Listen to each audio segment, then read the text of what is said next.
The moment 8-year-old Lily pressed her small hand against the frozen window pane that December night, she had no idea that the two shivering shadows in her grandmother's yard would change the course of her entire life forever. The temperature had dropped to 15 degrees below freezing, and the wind howled through the tiny cracks in their old cottage like a wounded animal crying for help. But it was another sound entirely that made Lily's heart stop beating for just a moment, the desperate, barely audible whimpering coming from somewhere near the old wooden fence that separated their modest home from the endless white expanse of Miller's Creek. Lily had always been the kind of child who noticed things that others missed. The way her grandmother's hands trembled slightly when she counted the coins in her worn leather purse.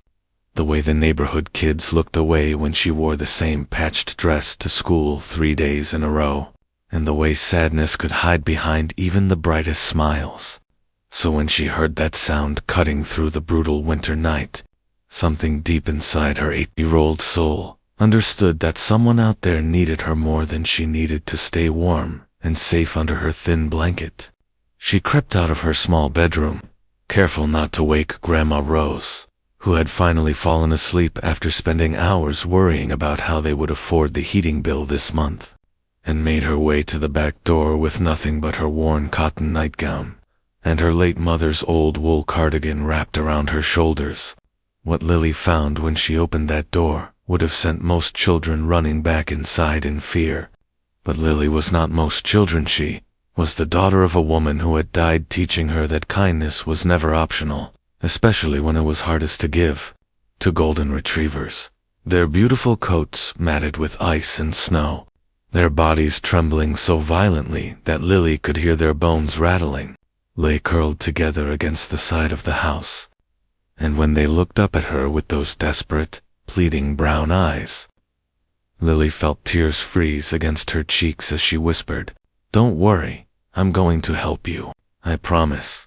The dogs were too weak to resist, too frozen to even wag their tails, as Lily somehow managed to half drag them through the door and into the small living room, where the old wood stove still held a few dying embers of warmth. Grandma Rose woke to find her granddaughter lying on the cold floor between two enormous dogs, her small arms wrapped around their shivering bodies, using her own warmth to bring them back to life. And instead of scolding the child for bringing strangers into their home, strangers who would need food, they could barely afford, the elderly woman simply knelt down, kissed Lily's forehead, and said, "Your mother would be so proud of you, sweetheart," before adding more wood to the stove and bringing out the last of their chicken broth to warm the frozen animals. They stayed awake together through the long night, Lily and her grandmother, taking turns rubbing the dogs' legs to restore circulation, warming towels over the stove and wrapping them around the animals' ice-cold ears. And by the time the first gray light of dawn began to creep through the frost-covered windows, both dogs had stopped shivering and were sleeping peacefully on the old braided rug that had belonged to Lily's great-grandmother. Lily noticed the collars then, beautiful leather collars with brass tags that seemed far too expensive for stray dogs, and when she read the names engraved there, Max and Belle, along with a phone number and an address, she recognized as being on the wealthy side of town. She understood that these dogs belonged to someone who was probably desperately searching for them. But before she could tell her grandmother about the collars, before she could even fully process what she had discovered, the sound of multiple vehicles pulling up outside their cottage made both of them rush to the window. And what Lily saw there made her grandmother gasp and pull her close in protective fear. 6 police cars, their lights flashing blue and red against the white snow, had surrounded their tiny home, and officers were approaching from every direction, with flashlights cutting through the early morning dimness. And for one terrible moment, Lily thought that she had done something wrong, that maybe bringing those dogs inside had been against some law she didn't know about, that maybe they were going to take her away from her grandmother, just like her father had been taken away by his own poor choices years ago. But then the front door of the lead police car opened, and instead of an angry officer with handcuffs, a woman in uniform stepped out with tears streaming down her face, and she was followed by an elderly man wrapped in a silver emergency blanket who was crying even harder. And behind him came a younger man in an expensive coat who was actually running through the snow toward their cottage door. Grandma Rose opened the door just as the group reached their porch, and the elderly man pushed past everyone else, his eyes wild and searching, until he saw Max and Bella lying on the rug by the stove, and then his legs simply gave out beneath him, and he collapsed to his knees on Grandma Rose's worn wooden floor, gathering both dogs into his arms, while sobbing words that Lily couldn't quite understand. The woman officer, whose badge read Sergeant Maria Gonzalez, gently explained what had happened, while the elderly man cried, and the younger man stood awkwardly in the doorway, looking like he had no idea how to process what he was witnessing. The elderly man was Harold Morrison, one of the wealthiest and most beloved benefactors in the county, and he had been diagnosed with early-stage Alzheimer's disease 6 months ago, and 2 nights before, during a moment of confusion, he had wandered away from his caretaker during a walk with Max and Bella, and a massive search had been launched involving police, volunteers, and even helicopters, but no one could find any trace of him. "The dogs found him," Sergeant Gonzalez said, her voice thick with emotion. "They found him collapsed in the old Miller barn, about a mile from here, covered him with their bodies to keep him warm, and when the rescue team couldn't get there fast enough through the snow, Max and Bella did something incredible. They left Mr. Morrison with the rescue team and ran here, to the nearest house with lights on, as if they knew they needed to find help, find warmth, find someone who would care for them until they could all be reunited." Lily looked down at the 2 dogs, who were now licking Harold Morrison's tear-streaked face, and she understood something that most adults spend their whole lives never learning: that love doesn't ask for credentials, or reasons, or rewards. It simply acts, it simply gives, it simply saves. The younger man, who introduced himself as Daniel Morrison, Harold's only son, stood stiffly in the corner of the modest living room, and Lily noticed that his expensive clothes and polished shoes seemed uncomfortable in their humble space, as if he wasn't used to being in homes where the furniture didn't match and the wallpaper was peeling in the corners. But when Harold finally stopped crying long enough to look up and see Lily standing there in her patched nightgown, her hair still tangled from the long night of caring for his dogs, something remarkable happened. The confused fog in his eyes cleared for just a moment, and he reached out his weathered hand toward her, and when Lily took it without hesitation, Harold whispered, "You saved them, didn't you, little angel? You saved my best friends in the whole world." And Lily, being the honest child her mother had raised her to be, simply said, "They were cold and scared, and I had a warm place to share. That's all. It wasn't anything special." But she was wrong, and everyone in that crowded little living room knew what Lily had done was extraordinary, precisely because she thought it was ordinary, because kindness flowed from her as naturally as breathing, because she had never learned that self-interest was supposed to come first. Daniel Morrison stepped forward then, and his voice was rougher than he intended when he asked Grandma Rose how he could repay them for saving his father's beloved companions, and the way he asked made it sound like he expected to write a check and be done with the whole messy, emotional business. But Grandma Rose, who had spent 67 years learning that dignity was more valuable than any amount of money, simply smiled and said, "Your father's dogs were cold, and my granddaughter has a warm heart. There's no debt to repay here, Mr. Morrison. Just one person helping another the way people are supposed to." Daniel's face shifted then, something cracking behind his businessman's mask, and Lily watched as he really looked at her grandmother for the first time, saw the careful patches on her sweater, the tooth-and walls of the cottage, the mostly empty pantry visible through the kitchen doorway, and she watched as something that might have been shame flickered across his handsome features. The weeks that followed that extraordinary morning would become a blur of wonderful changes that Lily couldn't have imagined in her wildest dreams. But they didn't happen the way most people would expect, with grand gestures and newspaper headlines and checks with many zeros. Instead, they happened slowly, gently, in the way that real healing always happens. Harold Morrison began visiting the little cottage every afternoon, at first to let Max and Bella see the angel girl who had saved them, but soon, because Harold himself had found something in Lily's company that he couldn't find anywhere else, peace, genuine connection, and the kind of unconditional acceptance that his expensive care facility and well-meaning but busy son couldn't provide. Lily would sit with Harold on the old porch swing her grandfather had built decades ago, and she would listen as he told stories that sometimes wandered and didn't quite make sense, and she never corrected him or looked uncomfortable or checked her watch the way his caretakers did. She simply listened and laughed and held his hand when the confusion in his eyes grew too frightening. Daniel, who had spent the last 5 years building a corporate empire while neglecting his relationship with his father, began stopping by to pick Harold up after these visits. And at first he sat stiffly in Grandma Rose's kitchen, clearly counting the minutes until he could leave.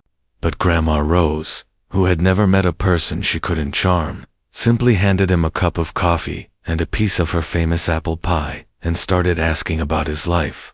Not his business accomplishments or his financial successes, but his actual life, his childhood memories, his hopes, his secret regrets, and Daniel found himself talking to this kind stranger in a way he hadn't talked to anyone in years. One evening, in late January, Daniel arrived to pick up his father and found Lily teaching Harold how to make paper snowflakes. The old man's hands trembling as he tried to follow the little girl's patient instructions, and when Harold held up his crooked, imperfect snowflake with a smile of pure, childlike joy, Daniel felt something break open in his chest that he had kept carefully locked away since his mother's death 10 years before.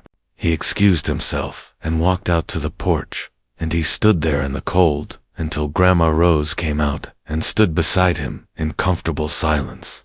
And then, to his own surprise, Daniel found himself crying, really crying, the way he hadn't since he was a child, and he told this woman he barely knew that he felt like he had failed his father, that he had been so busy building a life that looked successful from the outside that he had forgotten to actually live it, that he didn't know how to be the son his father needed now that his father's mind was slowly slipping away.